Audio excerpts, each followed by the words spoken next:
In the early 1970s, Detroit was very good at pretending. Chrome was thick, decals were loud, horsepower numbers were flexible. Every manufacturer was playing the same game. Promise more than you deliver. Make the brochure look better than the reality. Sell the sizzle, not the steak. Every brochure promised thunder. Every badge hinted at dominance. Air cleaners were painted bright colors and given aggressive names. Hood scoops were added whether they actually fed the engine or not. It was all about image, all about perception. And then there was AMC. American Motors Corporation wasn't supposed to win anything. They were the smallest of the big four, a company cobbled together from the remnants of Nash and Hudson, always short on cash, always scrambling for market share, always underestimated by the automotive press and the buying public alike. While Ford and Chevrolet could spend millions on advertising and racing programs, AMC counted pennies.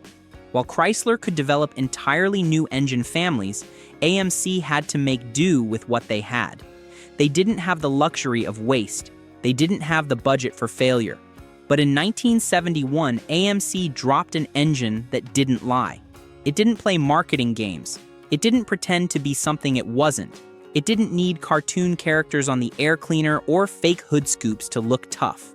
It was just brutally, mechanically honest. The 401 V8. Most people have no idea how serious this engine actually was, or why it scared the rest of Detroit far more than AMC's tiny size ever could. The automotive magazines of the era barely covered it. The big manufacturers pretended it didn't exist, and history has mostly forgotten it. And what happened next explains why you almost never hear this story told the right way. Because the AMC 401 wasn't killed for being weak. It was killed for being too real. By the end of the 1960s, the muscle car war was already turning ugly. What had started as honest competition between manufacturers had devolved into something else entirely. Horsepower claims were inflated beyond reason. Gross ratings were measured with open headers, no accessories, and perfect conditions that no customer would ever replicate. A 425 horsepower engine on paper might barely make 300 in the real world, sometimes less. The numbers were fantasy, marketing fiction designed to sell cars to young buyers who didn't know any better. Everybody was doing it. Ford, Chevy, Mopar. It was an arms race built on exaggeration, and the manufacturers knew it. They just didn't care. Sales were up. Insurance companies hadn't caught on yet, and nobody was checking the actual numbers. AMC didn't have the budget to keep up with that kind of theater. They couldn't afford to build engines that only made their rated power under laboratory conditions. They couldn't afford the marketing campaigns that made mediocre engines sound legendary. What they had instead was engineering discipline and a stubborn belief that if you built something right, the numbers would speak for themselves. If the engine was actually good, people would notice. Word would spread. Reputation would matter more than advertising. It was an old-fashioned approach, maybe even naive, but it was honest. In 1971, AMC took their proven Gen 2 V8 architecture and pushed it to the edge.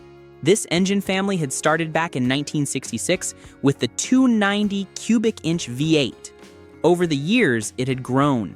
The 343, the 360, the 390. Each iteration had proven the fundamental soundness of the design. Now AMC was going to see just how far they could push it. The result was the 401 cubic inch V8, the largest engine AMC ever put into production, the biggest, baddest American Motors power plant ever offered to the public. This thing wasn't exotic. No hemispherical combustion chambers like Chrysler's legendary Hemi, no aluminum heads to save weight, no overhead cams or fancy valve train geometry, just iron, thick iron, everywhere.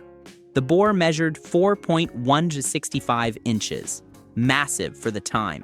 That was larger than many engines with significantly more displacement.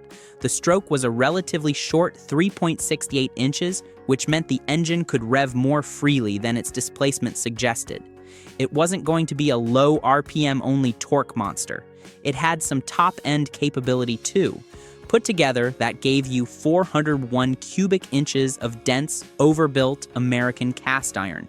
Almost 6.6 liters of displacement in a package that was actually compact enough to fit in a mid-size car. And AMC didn't cheap out where it mattered.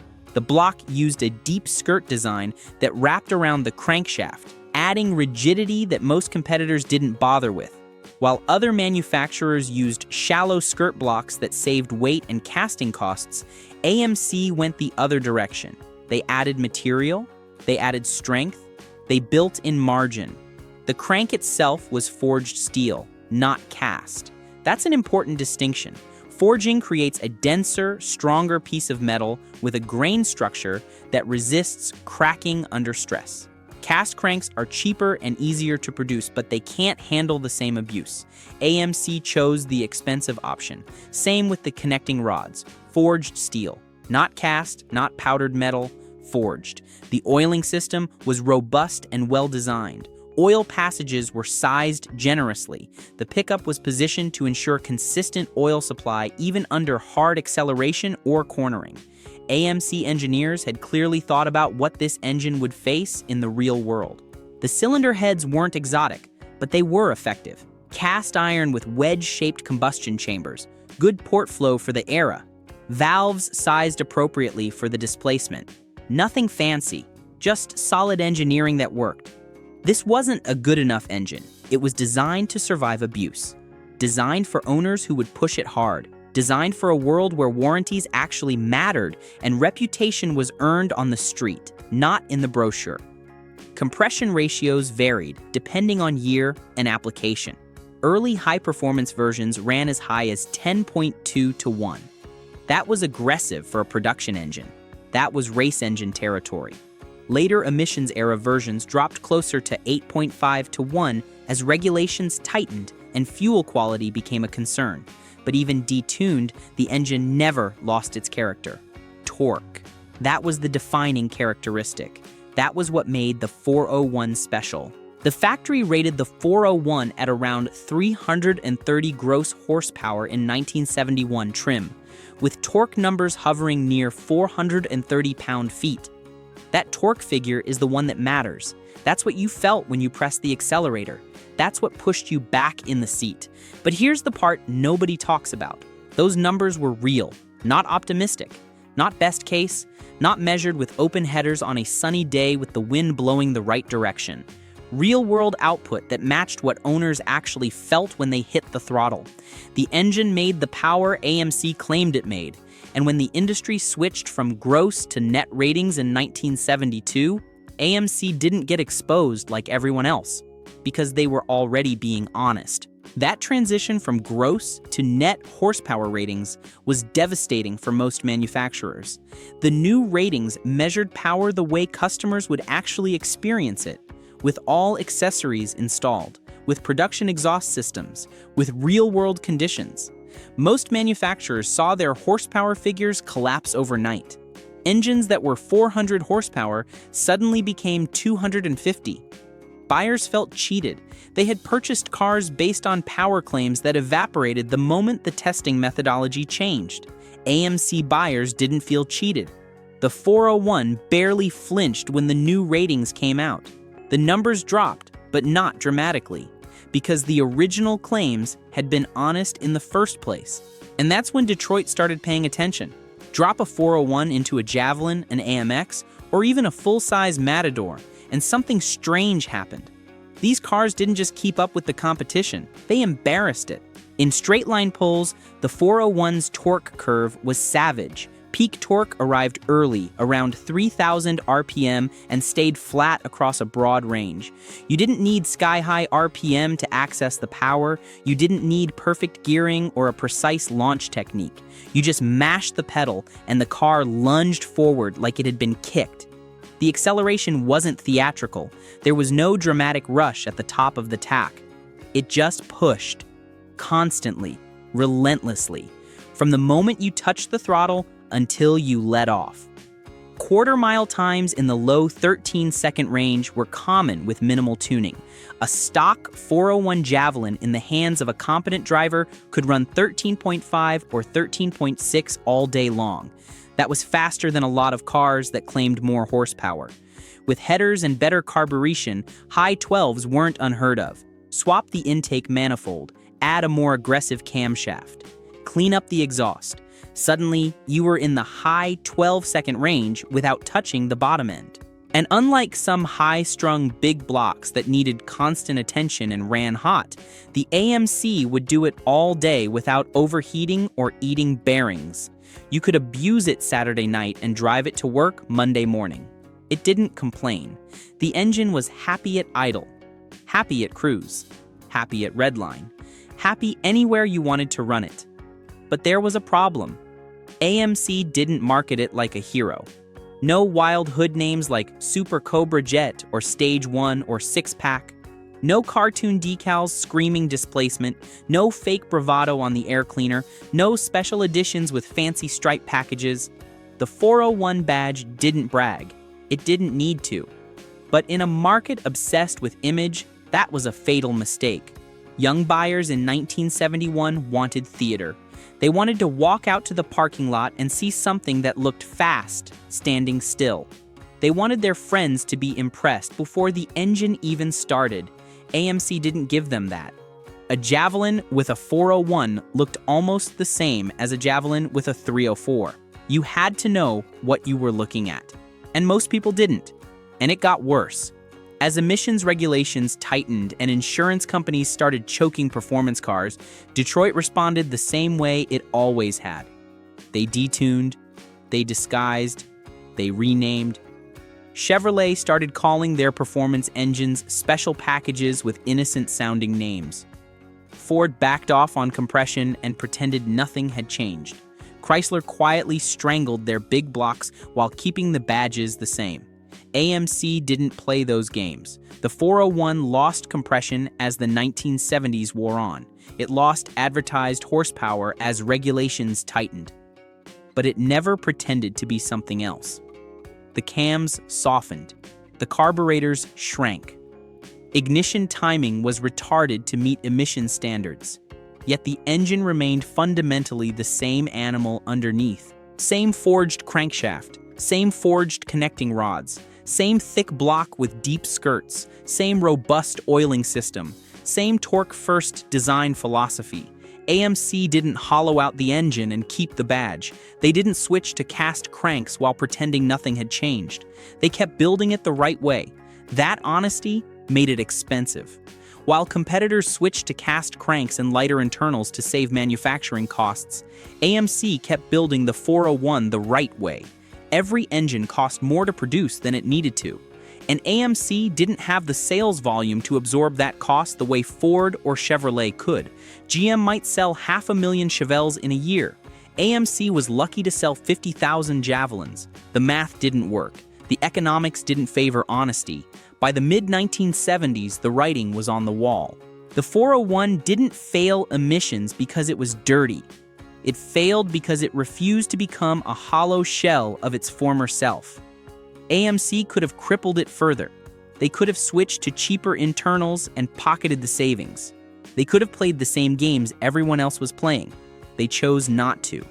In 1978, the 401 quietly disappeared from passenger car options. No announcement, no farewell tour. One year it was on the order sheet. The next year it wasn't. By 1979, it was gone entirely from the AMC lineup. No farewell, no legend status, no retrospective articles celebrating its contributions. Just gone. And almost immediately, it started to fade from memory. But here's where the story takes a turn. The people who actually used engines hard never forgot it. Off-road racers discovered that the AMC 401 could take sustained high load without cracking blocks or snapping cranks. You could run it at wide-open throttle across the desert for hours. You could bounce it off the rev limiter climbing sand dunes. The engine just took it.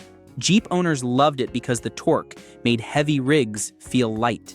Drop a 401 into a CJ or a full-size Wagoneer, and suddenly you had pulling power that felt effortless.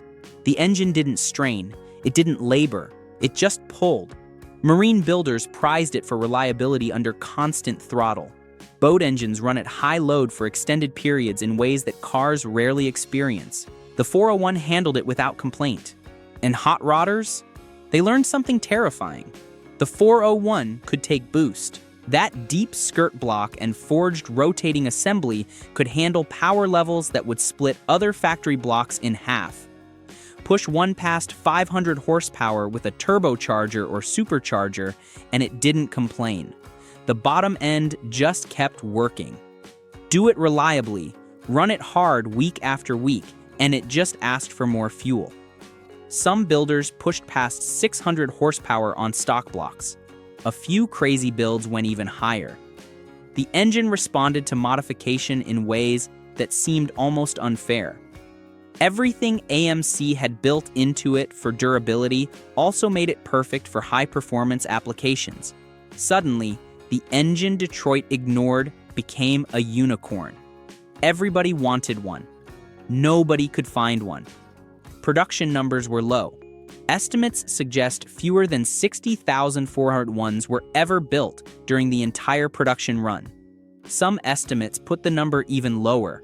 Compare that to hundreds of thousands of Chevy 454s or Ford 460s, and you start to see the problem. Supply vanished. Demand exploded. By the 1990s, junkyard 401s were already getting rare. The wrecking yards had been picked clean. By the 2000s, cores were expensive. Today, a complete rebuildable 401 core can cost more than an entire running LS engine, and that's if you can find one at all. The aftermarket has responded with reproduction parts, but complete engines remain scarce. They always will be. And here's the irony that makes this story sting. The AMC 401 didn't lose because it was inferior. It lost because it refused to lie. In an era where marketing mattered more than metallurgy, AMC built an engine that delivered exactly what it promised. No more, no less. And Detroit didn't know what to do with that. The other manufacturers couldn't compete with honesty, so they ignored it, so they buried it. But the truth has a way of resurfacing. Today, the 401 is remembered by the people who know engines, not brochures. By builders who care about torque curves instead of badge prestige. By racers who learned the hard way that reliability wins more races than hype ever could. It stands as a reminder of a different philosophy. One where strength mattered, where numbers meant something, where honesty was built into the block itself. And maybe that's why it still matters. Because the AMC 401 wasn't flashy.